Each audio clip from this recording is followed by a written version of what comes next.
ஆம் என்பதை போல் தலையாட்டியவள், சாரி, உங்க தூக்கத்தையும் கெடுத்துட்டேன், எனக்கு வேற வழி தெரியல என்று சங்கடமாக சொன்னாள்.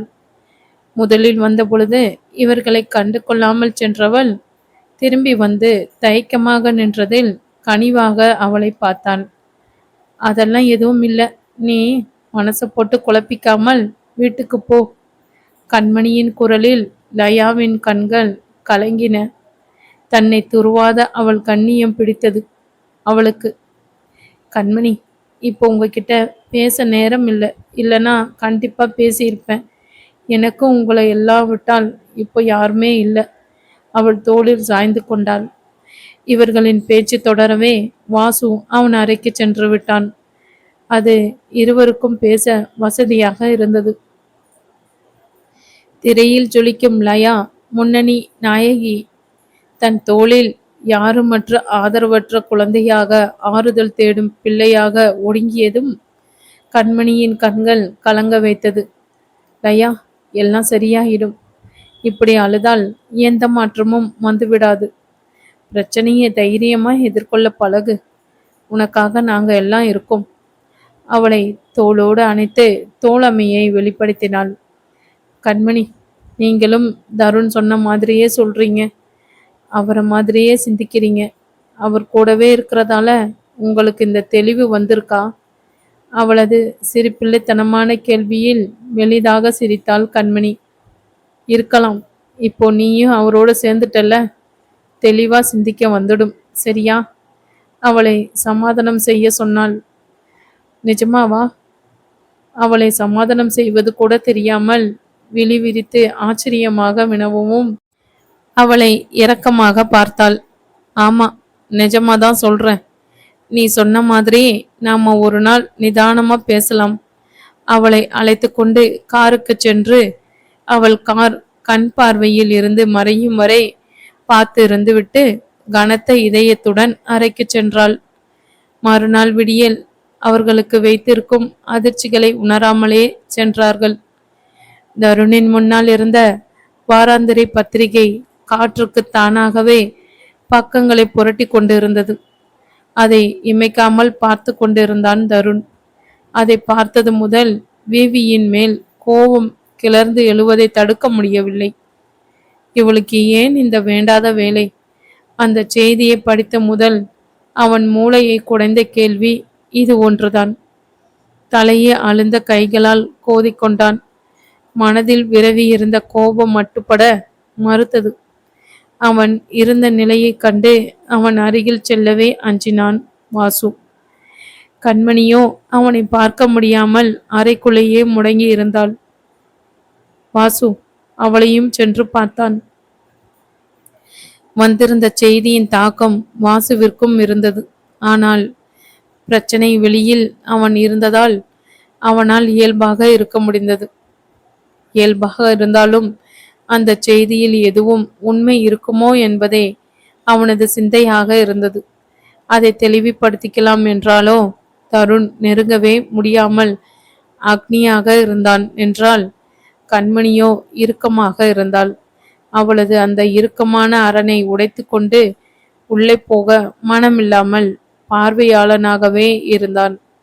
மறுபடியும் அந்த பத்திரிகையை எடுத்து பக்கங்களை புரட்டி நடுப்பக்கத்தில் வந்து பார்வையை தருணை பற்றி வந்த செய்தியில் நிலைக்க விட்டான்.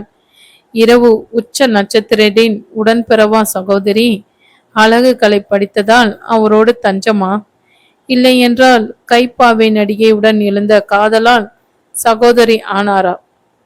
கொட்டை எழுத்தில் அனைவரின் கவனத்தை கவரும் வகையில் பிரசுரமாயிருந்தது அந்த செய்தி. இப்படி ஒரு செய்தியை படித்தால் சம்பந்தப்பட்டவர்களுக்கு எப்படி இருக்கும் என்பதை அவனால் உணர முடிந்தது. அவனால் உணர முடியாதது ஒன்றுதான். வழக்கமாக வரும் கிசுகிசுக்களை அலட்சியப்படுத்தும் கண்மணி, இல்லையே தருணிடம் கோவப்படும் கண்மணி இன்று அறையில் கிடப்பதை தான் புரிந்து கொள்ள முடியவில்லை. இதற்கு முன்பு அவர்களை பற்றி இதைவிட மோசமான விதங்களில் செய்திகள் வந்திருக்கின்றன. அப்பொழுதெல்லாம் கொஞ்சம் கோபத்தோடு அதை கடந்து செல்லும் தருண் இன்று நெருப்பு துண்டாக மாறி அமர்ந்திருப்பதன் மர்மத்தை அறியவில்லை என்றால் தலையே வெடித்துவிடும் போல் இருந்தது அவனுக்கு. மறுபடியும் மறுபடியும் அந்த செய்தியை படித்ததிலும் அன்று கண்மணி பெருமாளை அப்பா என்று சொன்ன விதத்தையும் இணைத்து பார்த்தால் வந்திருக்கும் செய்தியில் அப்பட்டமான உண்மை இருப்பதாக அவனுக்கு தோன்றியது. அப்படி உண்மை இருக்க வேண்டுமென்றால் இந்த யோசனையே அவனுக்கு ஒரு விதர்ப்பை கொடுத்தது. அப்படியென்றால் கண்மணி பெருமாளின் மகள், அதாவது என் அத்தைக்கு ஏதோ ஒரு விதத்தில் மாமா துரோகம் செய்திருக்கிறார். இந்த நினைப்பே அவனுக்கு தொண்டைக்குள் கசந்து வழிந்தது. அத்தைக்கும் துரோகம் செய்தவளின் மகளை நான் காதலிக்கிறேனா? இதை எப்படி எடுத்துக்கொள்ள? இதை எப்படி நியாயப்படுத்த? அதனால தான் உங்கள் அத்தைக்கு பிடிக்காதவளை நீங்க திருமணம் செய்வீர்களா என்று கேட்டாளா? அவளையும் தருணையும் வைத்து வந்த கிசுகிசுக்களை நம்பி அவளை தவறாக நினைத்து கொண்டிருக்கிறார் என்ற எண்ணத்தில் அவள் கேட்கவில்லையா? கண்மணியின் மேல் எழும் கோபத்தை அவனால் தடுக்கவே முடியவில்லை. வாசு எப்பொழுதுமே அவள் மேல் கொஞ்சம் கூட கோபப்பட மாட்டான். அவள் அவனை எப்படி திட்டினாலும் உதாசீனப்படுத்தினாலும் மறுபடியும் அவள் முன்பே போய் நிற்பான். அவளை ஆவலாகவே பார்ப்பான். உன்னை நான் விரும்புகிறேன், உயிராய் நினைக்கிறேன். நீ என்ன சொன்னாலும் அதை நான் காதலியின் கோபமாகவே பார்க்கிறேன் என்பதை போல் நடந்து கொள்வான். வாசுவின் இந்த பொறுமையும் நேசமுமே கண்மணியின் காவல் கோட்டையை தகர்த்திருந்தது. தன் தாயின் செய்கையால் அவளை பற்றி வாசு அறிந்ததால் தன்னை எப்படி பார்ப்பான்? ஏளனமாக பார்ப்பானோ என்ற நினைப்பே அவள் மனதை வாசுவின் பால் சாயாமல் பிடித்து வைத்திருந்தது. ஆனால் வாசுவின் அந்த கள்ளமில்லா நேசம், கோபமுமே படாத அவன் குணம் எங்கே இருந்தாலும் தன்னை கண்டவுடன் அந்நிச்சையாக மலரும் அவன் முகம் தான், நெருங்கும் வேளையில் ஆர்வமாக பார்க்கும் அவன் பார்வைதான், வெறுத்து ஒதுக்கும் அவன் பார்வை, இவைதான் கண்மணியை கவர்ந்தவை. போதும், அசட்டு சிரிப்புடன் தன் பார்வைக்காக எங்கும் தவிர்க்கவே முடிந்ததில்லை. ஆனால் இந்த சூழலில் வாசுவால் கண்மணியை எந்த கட்டத்திலும் அவளை தவிர்க்காமல் இருக்க முடியும் என்று தோன்றவில்லை. எவ்வளவோ கட்டுப்படுத்தியும் அவனால் முடியவில்லை. அவளிடம் பொறுமையாக கேட்கலாம் என்று அந்த பத்திரிகையோடு அவள் அறைக்கு கோபமாக சென்றான். அதை அவளிடம் காட்டி கேட்கும் அளவு கூட அவனால் பொறுக்க முடியவில்லை. அவள் அறைக்குள் சென்றதும் பத்திரிகையை அவள் அமர்ந்திருந்த கட்டிலில் விசிறியடித்தான். அவன் பத்திரிகையை விசிறிய விதமும், அவன் தாடை இறுகி இருந்த விதமும், கண்களை மூடி அவன் தன் கோபத்தை கட்டுப்படுத்த முயன்ற விதமும் அவள் பார்வையில் இருந்து தப்பவில்லை. எதுவும் செய்யாமல் அமைதியானாள். எதுவாக இருந்தாலும் அவனே கேட்கட்டும் என்று அசையாமல் அமர்ந்திருந்தாள். இதுக்கு என்ன அர்த்தம்? இந்த நியூஸ் உண்மைதான் இல்ல? அப்படின்னா நீ எந்த விதத்தில் தருணோட தங்கை? மாமாதான் உன்னோட அப்பாவா? தருணை விட நீ ஒரே ஒரு வயசுதான் சின்னவ. அப்போ எங்க அத்தைய கல்யாணம் செஞ்ச ஒரே வருஷத்துல உங்க அம்மாவையும் சேர்த்துக்கிட்டாரா? அவரா சேர்ந்தாரா இல்ல உங்க அம்மா எங்க மாமாவை மயக்கினாங்களா? அதுதான் உங்க பரம்பரைக்கே கைவந்த கலையாயிற்றே. உங்க அம்மா எங்க மாமாவை மயக்கினாங்க. நீ என்னை சொல்லு கண்மணி. உங்க அம்மாவுக்கும் மாமாவுக்கும் எப்ப இருந்து சம்பந்தம்? மாமா படுக்கையில் விழுந்த பிறகுதான் நீ வந்திருக்க. என்ன, மாமா கொடுத்த காசு வரலன்னு அவரை பார்க்க வந்தியோ? அவரால் முடியாமல் படுத்திருக்கார் என்று தெரிந்தவுடன் இங்கேயே தங்கிட்டியா? சரி, உங்க அம்மா எங்கே? நீ உன் பங்குக்கு சொத்தை எழுதியெல்லாம் வாங்கிட்டேன்னு சொன்ன உடனே வருவாங்களா? ஏளனமாக சொல்லிக்கொண்டே போனான். அவன் குற்றச்சாட்டுகளை பொறுக்க முடியாமல் குலுங்கி அழுதாள். அவளால் அவனை மறுத்து எதையும் சொல்லவும் நான் இயலவில்லை. தன் தாயை குற்றம் சொல்வதையும் தாங்கிக் கொள்ள முடியவில்லை. தன் தாயை அவன் கேவலமாக பேசியது பொறுக்க முடியாமல் வாசு என்று கத்தினாள். அதே நேரம் தருணின் குரலும் அங்கே கேட்டது.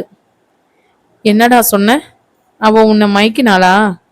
அவ பின்னாடி காதல சொல்லிட்டு நாய் மாதிரி சுத்துனது நீயா இல்ல அவளா? ஒரு நாளாவது நான் இந்த விஷயத்தில் தலையிடுவது வரைக்கும் ஒரு உன்னை காதலிக்கிறேன்னு சொல்லியிருக்காளா?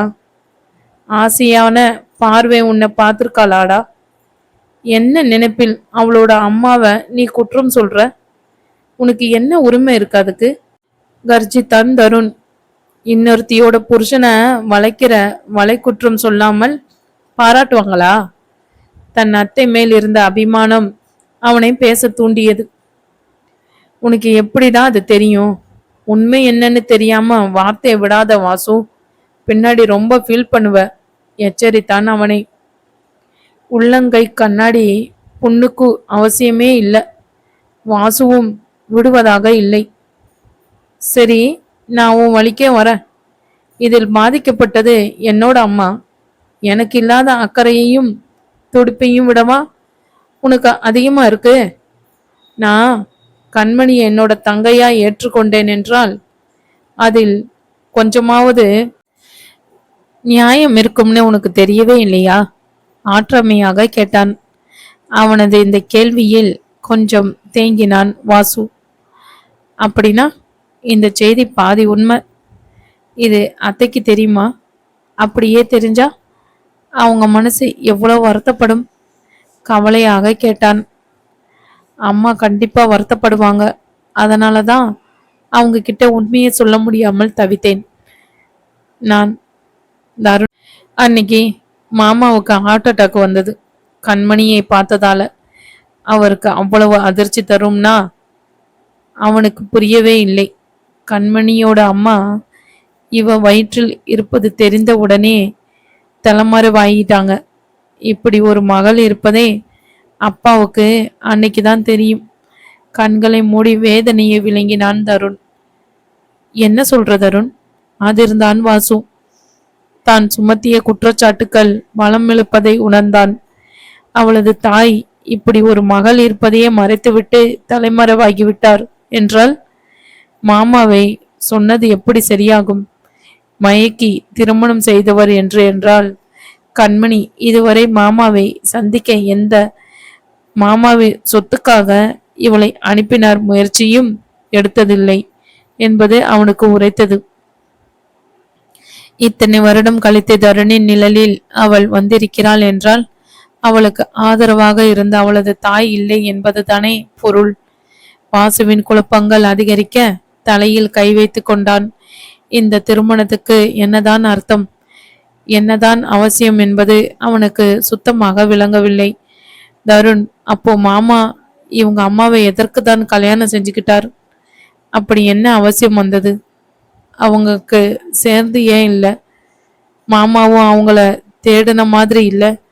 தன் சந்தேகத்தை கேட்டான். அங்கதான் விதி சதி பண்ணிடுச்சு வாசு. அப்பா எதையோ நினைத்து செய்ய போய் நடந்தவற்றை சொன்னான். இப்ப சொல்லு, யார் மேல தப்புன்னு? நீ அனாவசியமா கண்மணியை எதுவும் சொல்லாதே. நான் உன்னிடம் இவ்வளவு பொறுமையா பேச காரணமே அவளுக்கு உன்னை பிடிச்சிருக்கு என்ற ஒரே காரணம்தான். இதுக்கு மேல ஒரு வார்த்தை பேசுன நான் மனுஷனா இருக்க மாட்டேன். எல்லாம் இந்த வீவியால் வந்தது. இப்ப என்னோட கவலையெல்லாம் இந்த செய்தியை அம்மா படிச்சிருப்பாங்களோ என்பதுதான். கண்களை மூடி நெற்றியை கைகளால் தேய்த்து கொண்டான். இவர்களின் பேச்சு கேட்டவாறு கண்மணி அசையாமல் நின்று இருந்தாள். வாசு அவளை நெருங்கினான். சாரி கண்மணி, நான் கொஞ்சம் அவசரப்பட்டு பேசிட்டேன்.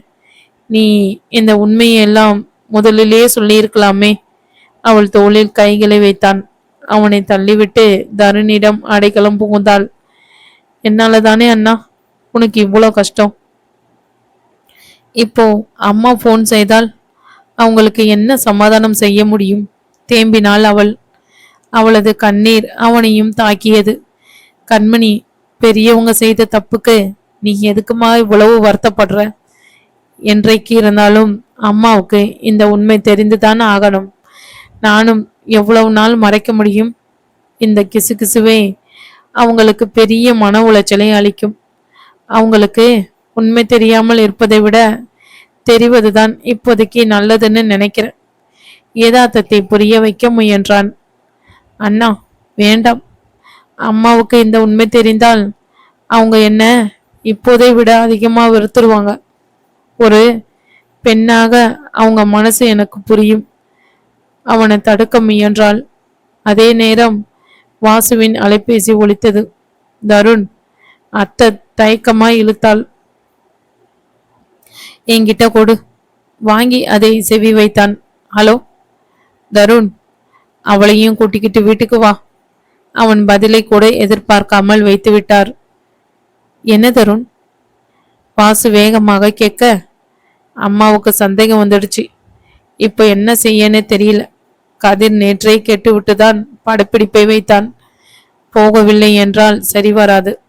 நீ அம்மாவுக்கு ஃபோன் செய்து சாயங்காலம் வருவதாக சொல்லிவிடு. கண்மணி, நீயும் முதல்ல ஷூட்டிங்குக்கு கிளம்பு.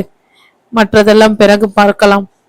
இந்த பிரச்சனையை மனசுக்கு வச்சுட்டே அவங்களுக்கு இன்னைக்கு தெரிஞ்சிடுமோ நாளைக்கு தெரிஞ்சிடுமோன்னு கவலைப்படுவதை விட்டுவிட்டு அவங்க என்ன முடிவு எடுப்பாங்கன்னு தெரிஞ்சுக்கலாம். சொல்லிவிட்டு சென்று விட்டான். ஆனாலும் விவியிடம் பேச வேண்டும் என்று முடிவெடுத்தான். கூட அவர்களுக்கு காலை டிஃபன் சாப்பிட மனமில்லை. வேறு வழியில்லாமல் குறித்து விட்டு கிளம்பினார்கள். வாசு, அம்மா கிட்ட பேசிட்டியா? அவ்வளவு அவசரத்திலும் கேட்டான் தருண். பேசிட்டேன், ஆனா என்கிட்டயும் சரியா பேசல, கவலையாக சொன்னான். நீயும் உண்மை தெரிஞ்சுக்கிட்டே பேசாம இருந்திருப்பான்னு நினைக்கிறாங்களா இருக்கும். விடு, சாயங்காலம் பேசிக்கலாம். வாசு கண்மணியிடம் பேச முயலும் போதெல்லாம் அவனை தவிர்த்தாள் அவள். உண்மை என்னவென்று தெரியாமல் அவன் பேசிய பேச்சு அவளை காயப்படுத்தி இருந்தது. தருண் அதை கவனித்தாலும் அவர்களுக்கு நடுவில் தான் செல்வது சரியில்லை என்று அமைதியானான். ஷூட்டிங் ஸ்பாட்டில் அவனுக்கு முன்பே லயா தயாராக இருந்தாள். தருண் தன்னிடம் காதல் சொன்னதில் ஆனந்தத்தில் திளைத்து கொண்டிருந்தாள். இன்றைய படப்பிடிப்பு காட்சியும் அவளுக்குள் ஆனந்த பரபரப்பை விதைத்திருந்தது. அதைவிட நேற்று ரிஹர்சல் பார்க்கலாமா என்று கேட்டு அவன் பதித்த முத்திரை இதயம் வரை இனித்தது. கீழ் உதட்டை நாவால் ஈரம் செய்து மடித்து பற்களால் கடித்து கொண்டாள். ஒரு வெண்மையான உணர்வை தன்னை தீண்டுவதை உணர்ந்தாள். இதுதான், இந்த நினைப்புதான் காதலா? கேமராவுக்கு முன்னால் தான் இதுவரை முழுமையாக நடித்திருக்கிறோம் என்பதை உணர்ந்தாள். மற்ற நாயகர்களுடன் நெருங்கி நடித்த ஒரு முறை கூட இந்த உணர்வு என்பதும் அவளுக்கு புரிந்தது, அனுபவித்ததில்லை. தருண் தருண் தருண். மனம் அவன் பெயரையே ஜபம் செய்தது. மகளின் மலர்ந்த முகத்தையும் அவளது பரபரப்பையும் தேவாவும் பார்த்தார். மனதுக்குள் சிரித்து கொண்டார். அவருக்கு மகள் நடு இரவில் தருணை சந்தித்து விட்டு வந்தது தெரிந்திருக்கவில்லை. மகள் நேற்றுதான் சொன்னதை அப்படியே நம்பிவிட்டாளே என்ற சந்தோஷத்தில் இருந்தார் தேவா. சந்தேகம் வராத அளவுக்கு மகளுக்கு கச்சிதமாக பிளான் செய்து விட்டார்கள். இவர்களது பிளான் இதுவென்று அவளால் கண்டிப்பாக அறிய முடியாது என்று எண்ணினார். மகளுக்கு துணையாக பக்கமளமாக ஒருவன் உருமாறியிருப்பதை அவர் அறியவில்லை. தருண் ஒப்பனையில் இருந்த பொழுது அவனது தொலைபேசி அழைத்தது. வாசு அதை எடுத்து பார்த்தான். அழைப்பது தருணின் பாதுகாப்பு அதிகாரி. எனவே மறுபேச்சு இல்லாமல் தருணிடம் கொடுத்தான். அலைபேசியை வாங்கிய தருணின் முகம் அந்த பக்கம் சொன்ன செய்தியை கேட்டு ஒரு நிமிடம் கோபத்தை பிரதிபலித்தது.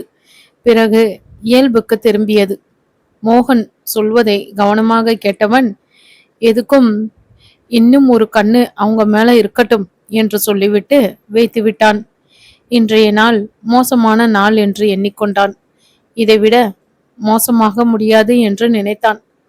காட்சிக்கு கிளம்பி சென்றவன் கதிர் சொன்னதை அச்சு பிசக்காமல் செய்தான். எதையோ எதிர்பார்த்து வந்த லயாவிற்கு மிகுந்த ஏமாற்றமாக இருந்தது. அவனது நேற்றைய முத்தத்துக்கும் இன்றைய முத்தத்துக்கும் 7 அல்ல 70 வித்தியாசங்கள் அவளால் உணர முடிந்தது. ஆனால் கதிரவனோ காட்சி பிரமாதமாக வந்திருப்பதை சொன்னான். அதன் பிறகு அவன் முத்தத்தால் அவள் அதிர்வது போன்ற க்ளோஸ்அப் காட்சியில் நிஜமாகவே அவள் அதிர்ந்தது தத்ரூபமாக வந்தது. படப்பிடிப்பு தளத்தில் அவனோடு பேச முடியாமல் தவித்தாள். தாய் உடன் இருப்பதாலும் அவர் இருக்கும் பொழுது லயா எங்கேயோ சென்று பழக்கமில்லை என்பதாலும் அமைதியாக தாயின் அருகில் சென்று அமர்ந்து கொண்டாள். அன்றைய படப்பிடிப்பு அருமையாகவே சென்றது. கதிரவனுக்கு லயாவிற்கு தவிப்பாகவும் ஒருவித ஏக்கமாகவும் கடக்க, தருணுக்கோ கோபமாகவும் எரிச்சலாகவும் சென்றது.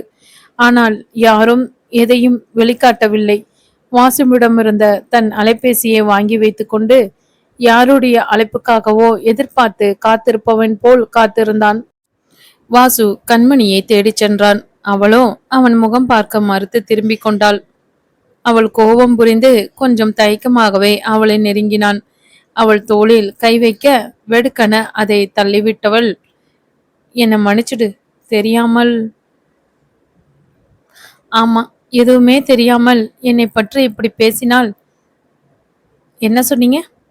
நான் உங்களை மயக்கினேனா? உங்க மனசாட்சி கேட்டு பாருங்க, அது சொல்லும் உண்மை என்னன்னு. இப்படி எந்த பேச்சும் கெட்டிடக்கூடாதுன்னு தான் நான் ஒதுங்கி போனேன். என்னை விடாமல் துரத்தி காதலிச்சு இப்படி ஒரு பழிய போட்டால். கோபம், ஆற்றாமை, தவிப்பு அனைத்தும் போட்டி போட்டன அவள் குரலில். அவள் தவிப்பது தாங்காமல் அவளை தன் தோளில் சாய்த்து கொண்டான். காயப்படுத்தியவனே மருந்தாகும் விந்தை காதலில் மட்டுமே சாத்தியம். அவனிடமிருந்து விலகு என்று புத்தி சொன்னாலும் மனம் முரண்ட அவன் தோளில் சாய்ந்து அழுதாள். கண்மணி, அழாதே. என்னை இந்த ஒரே ஒரு தடவை மன்னிச்சிடு. அத்தையும் மட்டுமே நினைச்சு பார்த்துட்டேன். எனக்கு அவங்கள விட்டா யாரும் இல்லையா, அந்த கவலை தான். எங்கே நீயும் பொய்யாய் போயிடுவியோன்னு பயந்துட்டேன். என்னால் நீ எனக்கு கிடைக்காமல் போவதை நினைத்து பார்க்கவே முடியவில்லை. கண்டிப்பா அத்தை புரிஞ்சுப்பாங்க, எனக்கு அந்த நம்பிக்கை இருக்கு. இல்லனா நான் புரிய வைப்பேன். அவன் குரலில் நெகிழ்ச்சி. அவன் கண் கலங்குவதை தாங்காமல், பரவாயில்ல விடுங்க, நான் உங்க மாமாவின் சொத்துக்காக வரவில்லை. எனக்கு ஒரு நிழல் ஆதரவு தேடிதான் வந்திருக்கேன்னு நீங்க புரிஞ்சுக்கிட்டா போதும் என்றாள். இருவருக்குள்ளும் பழைய நெருக்கம் மீண்டு இருந்தது. இங்கே படப்பிடிப்பு முடிந்த வேளையில் தருணையும் லயாவையும் கதிரவன் அழைத்தான்.